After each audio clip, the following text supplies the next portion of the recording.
I'm just gonna let you guys know that my mom is doing a vocal lesson right now, so you might hear them talking or hear a lot of loud singing, and that's just how it goes sometimes. So yeah, just letting you know.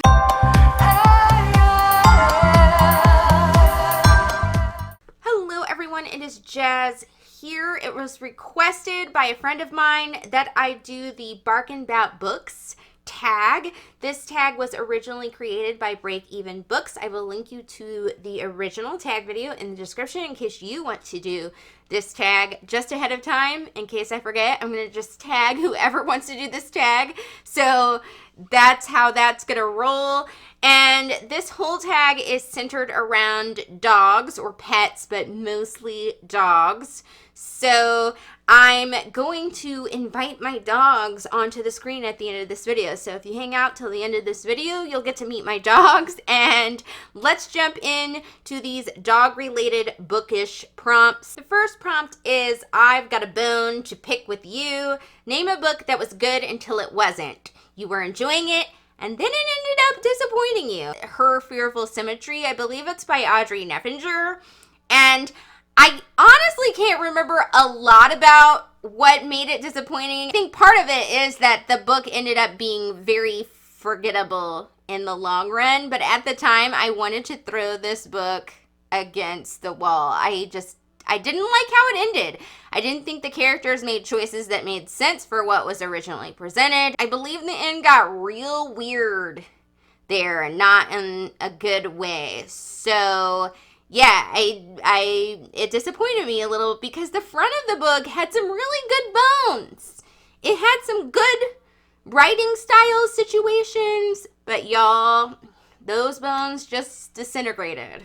And I think that's really funny that I used that descriptive term because I believe there was a ghost element to this story. Next up is Welcome Home. Name a book or series that gives you the warm feelings of home. I know that I picked this book a lot for pretty much every tag, but I still have to go with Little Women by Louisa May Alcott. It's just the homiest book that you can ever find. I reread it this year, and it was just everything that I wanted in my warm little soul. Number 3, Roughing It. Name a book that has a journey or travel element to it. One of my new favorite books that I discovered this year is Far Rockaway by Charlie Fletcher. This has a wonderful high adventure element as well as a really emotional family moment because the main character in this book, she ends up getting in an accident and she ends up being in a coma.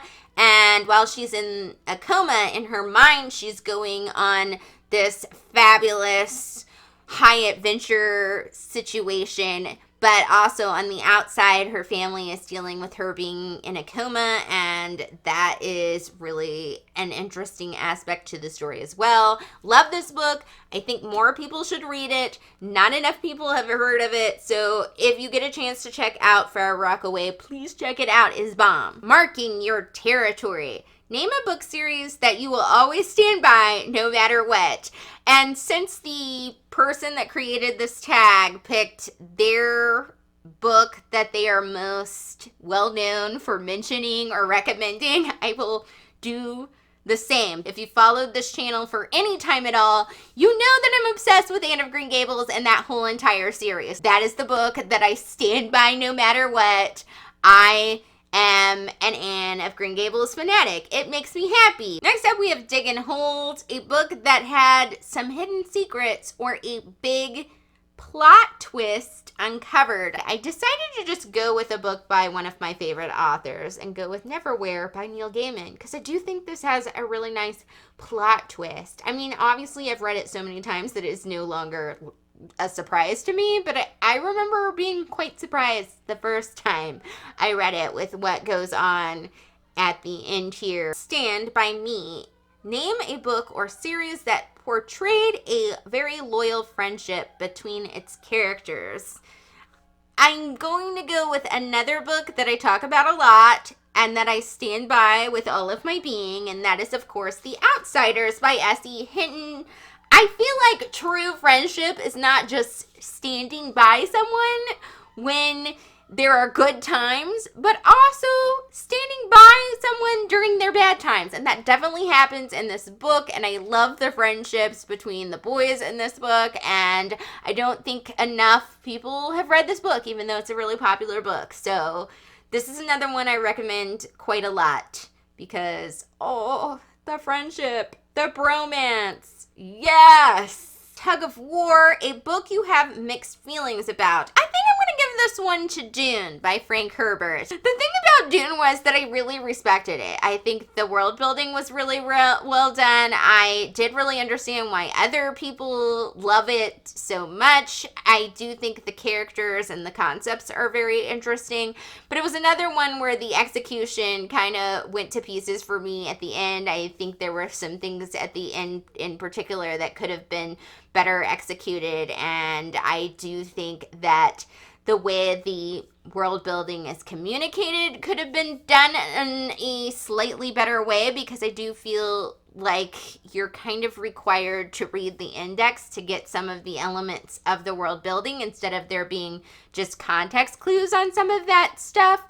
And that's not how I really like my fantasy or my science fiction to be. I should be able to understand it in the story without having to check out the index. The index should be there for additional information, not for the initial information, if you know what I mean. So I do respect it, but I didn't love the end, and I do think that it has some execution moments that could have been better. So that's my thought on Dune. Last one is Treats, a book that you are super excited about and will reward yourself by reading. Now, one book I don't have yet, but I believe that I will be getting in the next few weeks, and that is the 80th anniversary edition of Rebecca. I've been kind of dying to reread that book, so I think if I get that in my hands fairly soon and things work out, I may read that book or read that book again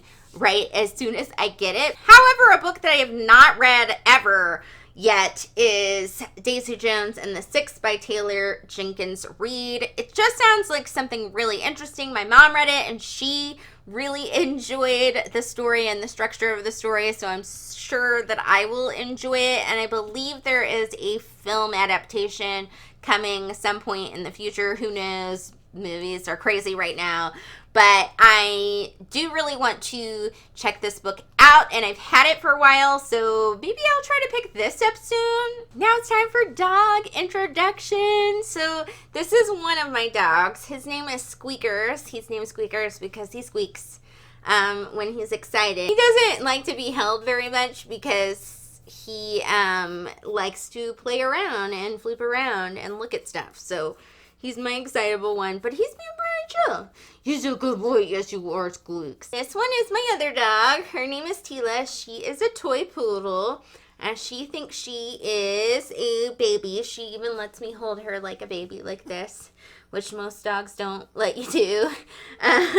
Although she's quite sighy right now because she's sleepy and she wants to take a nap, but that has not happened yet. So say hello, Titi. That is the Barkin' Bout Books tag. I hope you guys enjoyed visiting with my dogs and also enjoyed the tag itself. Like I said, I tag you if you want to do this tag. Please drop me a comment below in the comment section because that really helps out the channel, as of course liking and subscribing does. Please do that if you feel so led. No pressure. And that is it for today, my fabulous peeps. Bye! She's like, what is even happening here? Okay, bye guys.